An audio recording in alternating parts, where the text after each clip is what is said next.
We're making cheesy stuffed pretzels with a beer cheese dip that it is incredible. Now, I've shared my soft pretzel and beer cheese dip a few years ago, but you know, why not share it again and make them cheesy stuffed at this time? It is October, which means there's a lot of people having Oktoberfest parties, and unless you're going to invite me and serve me these pretzels, I'm just gonna have to make them myself and have my own party.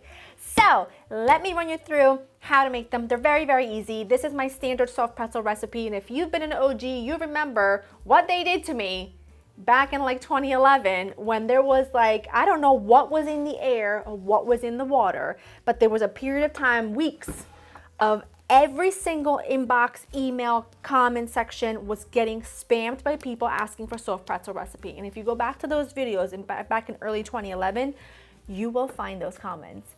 I don't get it, but I do love soft pretzels, so we are just gonna make them. This is my very easy soft pretzel recipe, and you will absolutely love it. You'll just need all-purpose flour. This is some instant yeast. When you're using instant yeast, you don't have to proof it. You don't have to add it to water. You can just add it directly to your bowl, which we love. I will also say that you can use active dry yeast. Just make sure that you bloom it in some water before adding it to your bowl with everything else. So, to my bowl, my standing mixer, I'm gonna add all my flour, get it in there. To that, you're going to add, that is salt. I need sugar. And you're gonna go ahead and add your water and a little bit of melted butter. Make sure your water's warm, not hot. I'm gonna go ahead and put the dough hook on and get this going. And once it begins to come together, I'm gonna sprinkle in my salt. As it's getting incorporated, you're gonna go ahead and sprinkle in your salt. It looks wet now, but it's gonna be a perfect dough when it's done. It does need to knead for about 5-6 minutes, maybe even a couple minutes longer on medium speed until there's a smooth dough that will form. I'll show you what it looks like when it's there. Perfection. She's always perfect. She never needs any adjustment. She is my favorite dough for soft pretzels. And I am just gonna, should have probably put a little bit of flour onto my surface. Let me go grab just a smidge of flour, just a tablespoon. Just put like, literally this was only a tablespoon and I barely used any. Okay, dough is just complete perfection. Look at that, beautiful bounce. I am just going to put this in an oiled bowl and I'm just gonna set it aside to double in size. Make sure you oil both sides. I'm gonna just cover it. I already have one ready because in this household, there is never such thing as too many soft pretzels. Mia is a soft pretzel fanatic, so we're just gonna be very happy to have a double batch. I'm gonna cover this, pop it up somewhere to rise. I'll go get my other one, and we're still getting ready to roll our pretzels. Look how gorgeous that dough is. She is beautiful. Dust your surface, get it out of here. It is just stunning. Just give it like a little knead. Oh, that's nice. Now what I'm gonna do is, as evenly as I can manage, and I am not taking the ruler out, I'm certainly not gonna take out a scale. I'm going to cut this into 8 equal pieces. Like I said, as best as I can manage. Some may be a little bit bigger than other, okay? It's really fine. Then I'm gonna take these, gonna roll these into a ball. Doesn't have to be perfect, but just wanna roll them into a rough ball. Try not to have a lot of flour, otherwise they don't roll. They slip. If you're gonna do this method, but you can also just do one of these.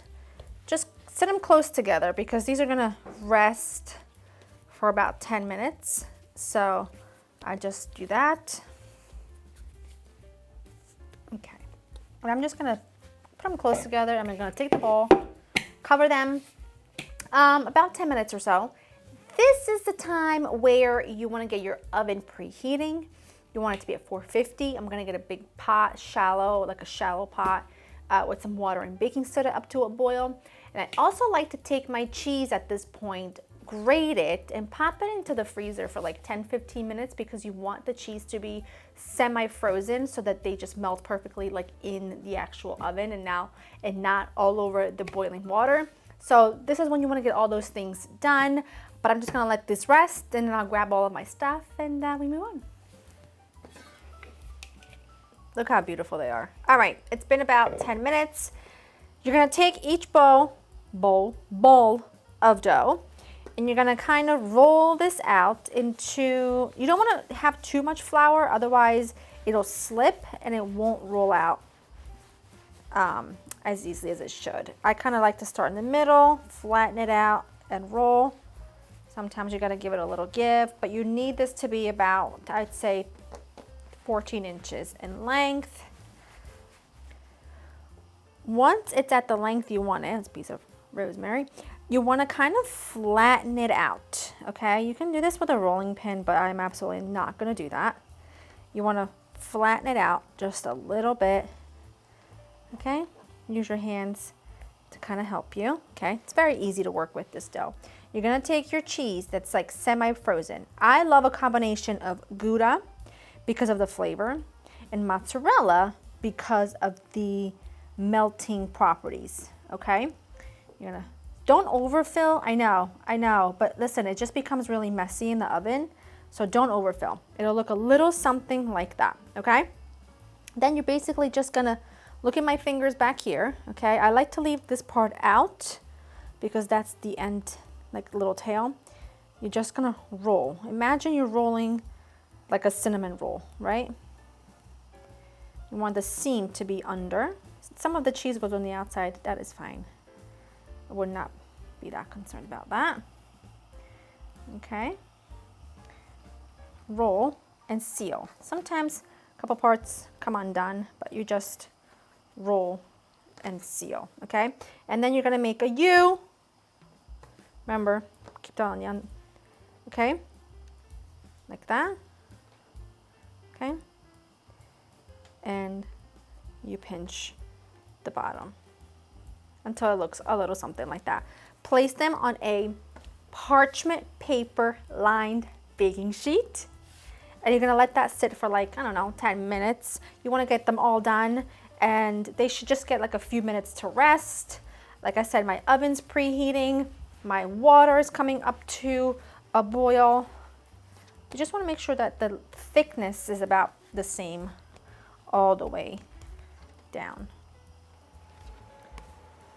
Last one, and I've got 2 baking sheets. I have one here and I've got one here. I'm just letting them sit aside for a few seconds until that comes back to a rolling boil. Remember, this is water, and I've also added some baking soda, and that's really important. This is what gives the pretzel that very distinct flavor, very distinct texture. So once that comes back up to a rolling boil, because I just lowered it for when I was rolling at my pretzels, I will start dropping them in. So you just want to make sure that you have your baking sheet ready because you're going to put them right back on here. I've got my slotted spoon. I've got this guy ready. And I'm also going to grab a mapine because I want to be able to, once you get them out, you want to kind of like drain some of the excess water onto your mapine. So let's wait for that to come up to a boil and then we start cooking. We are boiling. I like to just do about 2 or 3 at a time. Okay, you want to make sure that they're constantly submerged. As they start to rise to the top, I have my timer on for 45 seconds. That's not what that says. That says 4 minutes and 45 seconds. That's not what I wanted. Come on, give me a 40. We're gonna be at 40 seconds by now. Okay, here we go. As they start to flow, you just want to make sure that their top is still covered with that water. So I'm just gonna do one of these. See that one starting to float? Otherwise you gotta flip them and that's just like not fun.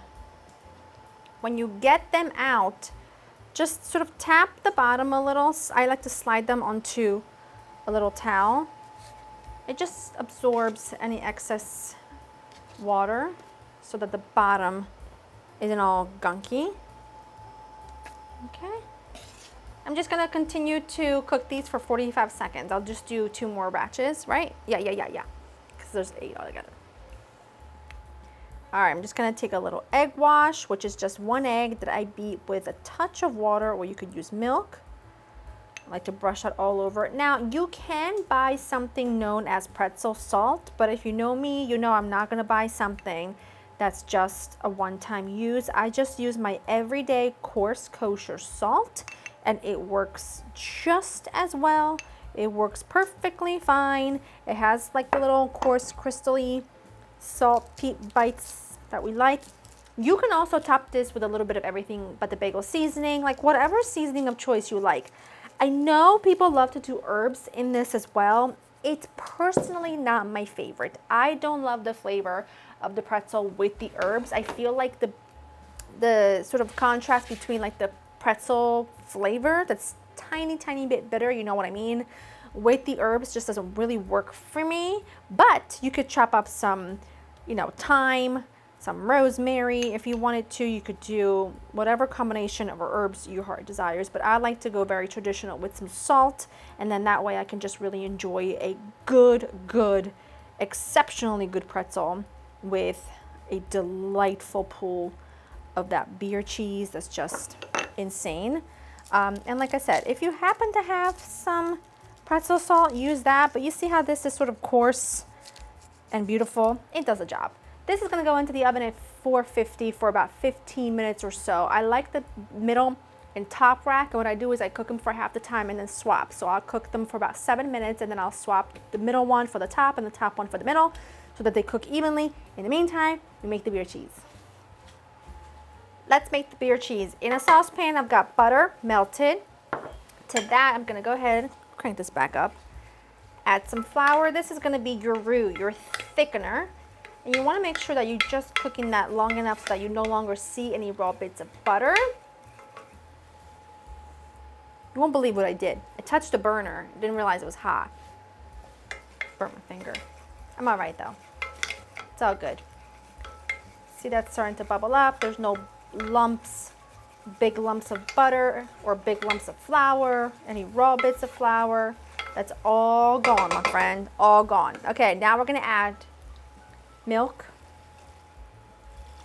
and you need a beer. I'm using a light lager for this. It's just what I prefer. Add that right in. And I'm not gonna add anything else to this right now. I'm just going to kind of cook this together until it thickens. It won't take very long. Don't crank the heat all the way up. Don't worry about it. The pretzels still need like 12 minutes in there, so you have time. Just cook this until it begins to thicken. That looks lovely, nice and thick. I'm just gonna go ahead and season it with a couple of dashes of Worcestershire. I like a little grainy mustard, just like a little tang. I like a little tang, you know. Pinch of salt, freshly ground black pepper. Okay, I'm gonna turn this off. Okay, that just smells so good. Now that it's off, I'm gonna go ahead and add my cheese, okay?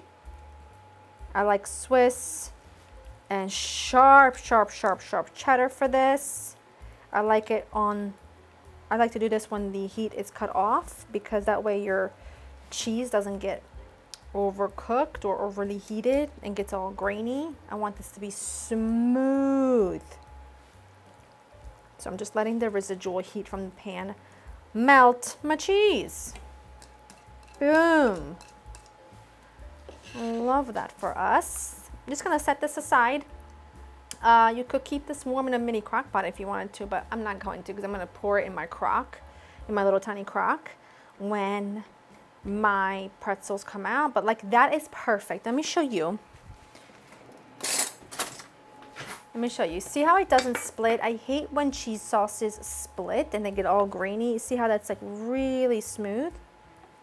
Mm-hmm. Oh! Oh! Is there a beer cheese soup? Could we make this into a soup, please? I'm gonna set this aside. That is delicious. Very delicious. Yes. Look at these pretzels, okay? They came out about 5 minutes ago. They're still hot. Look at that cheese. Please. Oh, they're so hot. They're so hot. But you know, if you can resist a cheesy hot pretzel, then I'm sorry. You just don't deserve this.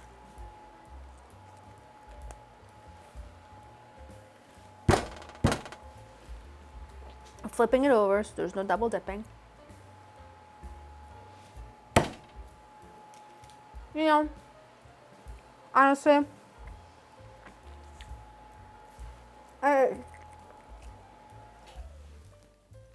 so what?